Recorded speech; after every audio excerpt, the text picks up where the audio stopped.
Assalamualaikum Bu, selamat pagi. Waalaikumsalam. Ya, dengan siapa?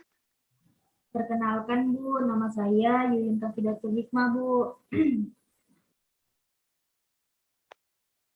Baik, selanjutnya. Saya Ratna, Bu. Baik, selanjutnya. Saya Nursaida Maulida, Bu. Baik, Yuyun, Ratna, dan Maulida dari kelas berapa? Kelas 10 IPA 1 Bu. Baik, ada keperluan apa sehingga Yuyun, Ratna, dan Maulida datang kemari? Begini Bu, kami telah mendengar informasi yang sudah Ibu sampaikan di kelas mengenai konseling kelompok. Kami bertiga tertarik untuk mengikuti konseling kelompok ini Bu. Baik, silakan masuk dulu ke ruangan saya. Yuyun, Ratna, dan Maulida silakan duduk terlebih dahulu ya. Baik Bu, terima kasih. Terima kasih, Bu. Baik, Yuyun, Ratna, dan Maulida bisa menyampaikan terlebih dahulu apa permasalahannya? Oke, baik. Jadi Bu, saya ini bermasalah terkait saya ini sulit gitu Bu untuk belajar di rumah, apalagi ketika saya mengerjakan tugas di rumah karena ini Bu, saya akses internetnya susah Bu, kadang nggak ada jaringan seperti itu Bu. Jadi kadang saya ngerjain PR di sekolah Bu. Oke, baik. Jadi permasalahan Yuyun adalah kesulitan untuk belajar dikarenakan internet di rumah susah. Apakah seperti itu, Yuyun? Iya benar Bu. Baik, silahkan selanjutnya, Ratna. Ya, baik, Bu. Jadi, permasalahan saya hampir mirip juga sih, Bu, dengan Yuyun. Saya sulit juga gitu belajar di rumah semenjak online ini, karena kadang itu malah disuruh-suruh gitu, Bu, sama orang tua saya, begitu. Jadi susah gitu, Bu, untuk belajar. Oke, baik. Jadi permasalahan Ratna adalah kesulitan untuk belajar karena online. Apalagi orang tua di rumah menyuruh-nyuruh Ratna, apalagi sedang belajar. Apakah seperti itu, Ratna? Iya, betul, Bu. Baik, silahkan selanjutnya, Maulida. Iya Bu, jadi permasalahan saya juga kurang lebih sama sih Bu. Saya tuh sulit gitu belajar di rumah karena terkendala sama fasilitas Bu. Jadi kayak saya tuh laptopnya kan kadang ada tugas di laptop Bu, tapi laptopnya bagi dua sama kakak saya gitu. Oke, baik. Jadi permasalahan Maulida kesulitan belajar karena fasilitas kurang memadai. Apakah seperti itu, Maulida? Iya Bu. Baik. Apakah Yuyun, Ratna, dan Maulida sudah mengetahui pelaksanaan konseling kelompok ini seperti apa? Belum Bu. Belum tahu, Bu. Oke, baik. Saya sampaikan terlebih dahulu ya. Di dalam konseling kelompok ini, apa yang harus dilakukan dan perhatikan agar tidak kebingungan. Di dalam konseling kelompok ini, nanti ada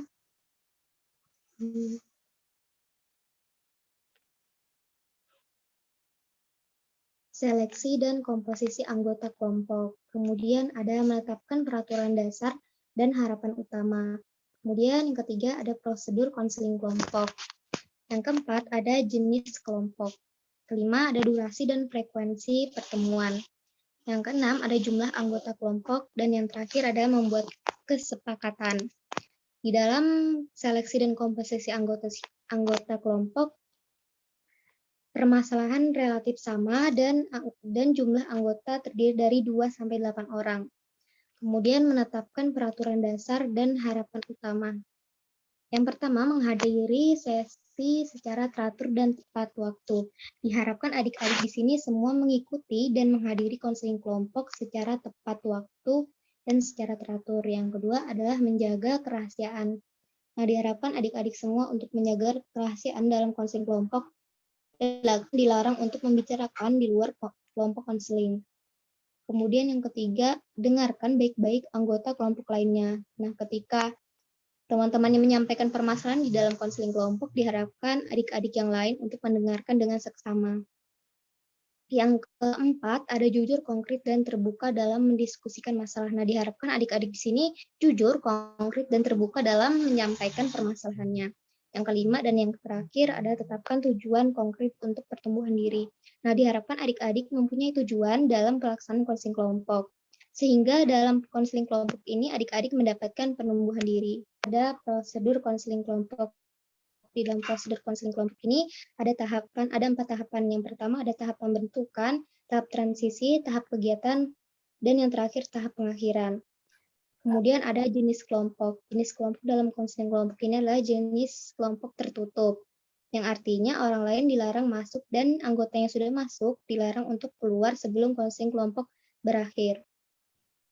Durasi dan frekuensi pertemuan. Dalam konseling kelompok, durasinya adalah 90 menit dan frekuensi pertemuan adalah 2 kali seminggu, yaitu hari Selasa dan Jumat. Kemudian jumlah anggota kelompok yaitu terdiri dari 2-8 orang, lalu membuat kesepakatan. Nah, apakah Yuyun, Ratna, dan Maulida sepakat mengikuti setiap tahap dan setiap peraturan dalam konseling kelompok ini? Sepakat, Bu. Oke, baik. Nanti Yuyun, Ratna, dan Maulida datang ya ke ruangan konseling kelompok hari Jumat jam 13 waktu Indonesia Timur. Nanti saya di sana untuk melakukan konseling kelompok. Yuyun, Maulida, dan Ratna, apakah sudah bisa dipahami? Bisa, Bu. Bisa, Bu. Oke, kalau begitu terima kasih dan tetap semangat untuk menyelesaikan permasalahannya ya. Baik, Bu. Terima kasih, Bu. Terima kasih. Ya.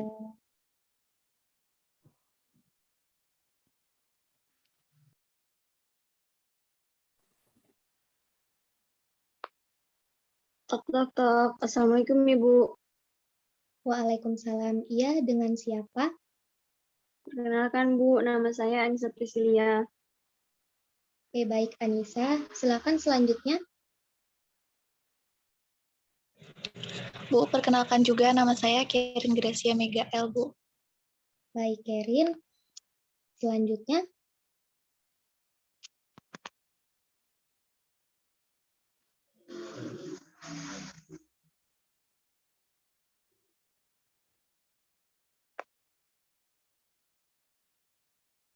Selanjutnya. Oh iya, perkenalkan Bu, saya juga nama saya Kasri, Bu. Baik, Kasri. Baik, Anissa, Kerin, dan Kasri dari kelas berapa? Kalau saya Bu, kelas 10 IPA 1. Saya juga, Bu, dari kelas 10 IPA 1. Saya juga, Bu, sama, Bu. Oke, baik. Ada keperluan apa sehingga Kerin, Anissa, dan Kasri datang kemari? Begini, Bu, kami telah mendengar informasi yang Ibu sampaikan di kelas mengenai konseling kelompok. Kami bertiga tertarik untuk mengikuti konseling kelompok, Bu. Baik, silakan masuk dulu ke ruangan saya ya. Kerin, Anissa, dan Kasri, silakan duduk terlebih dahulu. Baik, Bu. Terima Baik, Bu. kasih. Baik, Kerin, Anissa, dan Kasri bisa menyampaikan terlebih dahulu apa permasalahannya? Baik, Bu. Saya duluan ya. Jadi, permasalahan saya di sini, saya tuh mengalami kesulitan belajar, Bu. Karena kan selama online ini kita belajarnya melalui kayak Zoom, terus Google Meet. Jadi saya tuh nggak punya catatan yang lengkap, sehingga saya tuh kesulitan belajar, Bu. Oke, baik. Jadi permasalahan Aisyah adalah kesulitan belajar karena kurangnya catatan atau materi selama pembelajaran daring. Apakah seperti itu, Anissa? Iya, Bu. Seperti itu, Bu. Baik, silakan selanjutnya Kerin Gracia.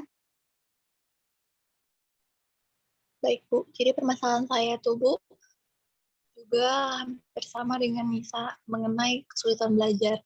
Karena banyaknya tugas, Bu, juga karena kita harus kuliah melalui Zoom. Jadi kadang-kadang saya harus menjaga adik saya, Bu. Jadi saya itu yang membuat saya kesulitan belajar, Bu. Baik, jadi permasalahan Kerin ada kesulitan belajar karena harus juga menjaga adiknya. Apakah seperti itu, Kerin? Betul, Bu. Baik, selanjutnya Kasri. Oke Bu, permasalahan saya Bu hampir mirip dengan Anissa dengan Kerin Bu. Jadi permasalahan saya itu saya mengalami susah mengatur belajar gitu Bu. Jadi kesulitan belajar karena di sisi saya juga belajar, di sisi saya juga menjual bantu pekerjaan mama saya Bu. Jadi saya sulit Baik, untuk belajar seperti itu Bu. baik. Jadi permasalahan Kasri adalah kesulitan belajar karena susah untuk mengatur waktu di mana belajar dan membantu orang tua. Apakah seperti itu, Kasri? Iya Bu. Baik, apakah Kerin, Anissa, dan Kasri sudah mengetahui pelaksanaan konseling kelompok ini seperti apa? Belum Bu. Belum tahu Bu. Oke, baik. Saya akan terlebih dahulu ya di dalam konseling kelompok ini, apa yang harus dilakukan dan diperhatikan agar tidak kebingungan. Di dalam konseling kelompok ini nanti ada seleksi dan komposisi anggota kelompok, kemudian menetapkan peraturan dasar dan harapan utama. Yang ketiga ada prosedur konseling kelompok, yang keempat ada jenis kelompok, yang kelima ada durasi dan frekuensi pertemuan, yang selanjutnya jumlah anggota kelompok, dan yang terakhir membuat kesepakatan. Di dalam seleksi dan komposisi anggota kelompok, yaitu permasalahan yang relatif sama dan jumlah anggota terdiri dari 2-8 orang. Menetapkan peraturan dasar dan harapan utama. Di dalam konseling kelompok, diharapkan adik-adik menghadiri sesi secara teratur dan tepat waktu. Nah, diharapkan adik-adik di sini mengikuti dan menghadiri konseling kelompok secara tepat waktu dan teratur sesuai dengan jadwal yang telah disepakati.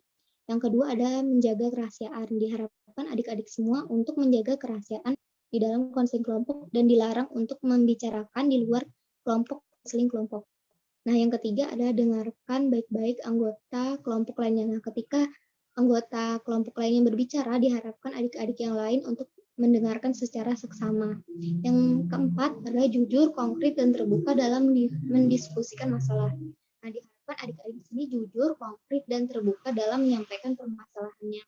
Dan yang terakhir, tetapkan tujuan konkret untuk pertumbuhan diri. Nah, diharapkan adik-adik mempunyai tujuan dalam pelaksanaan konseling kelompok.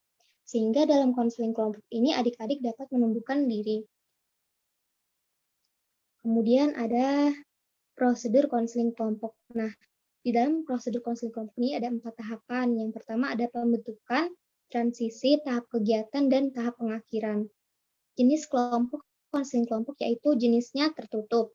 Orang lain dilarang masuk dan anggota yang sudah masuk dilarang untuk keluar sebelum konseling kelompok terselesaikan atau berakhir. Nah, durasi dan frekuensi pertemuan dalam konseling kelompok durasinya adalah 90 menit dan frekuensinya 2 kali seminggu yaitu Selasa dan hari Jumat. Jumlah anggota kelompok terdiri dari 2-8 orang. Dan yang terakhir membuat kesepakatan. Apakah Kerin, Anissa, dan Kasri sepakat mengikuti setiap tahap dan setiap peraturan di dalam konseling kelompok ini? Baik Bu, saya Baik siap. Bu, bersedia. Siap. Oke, baik. Nanti Kerin, Anissa, dan Kasri datang ya ke ruangan konseling kelompok hari Jumat jam 13 waktu Indonesia Tengah. Nanti saya di sana untuk melakukan konseling kelompok. Kerin, Anissa, dan Kasri, apakah sudah dipahami? Baik Bu, dipahami Bu. Oke, kalau begitu terima kasih dan tetap semangat untuk menyelesaikan permasalahannya ya. Baik Bu. Baik.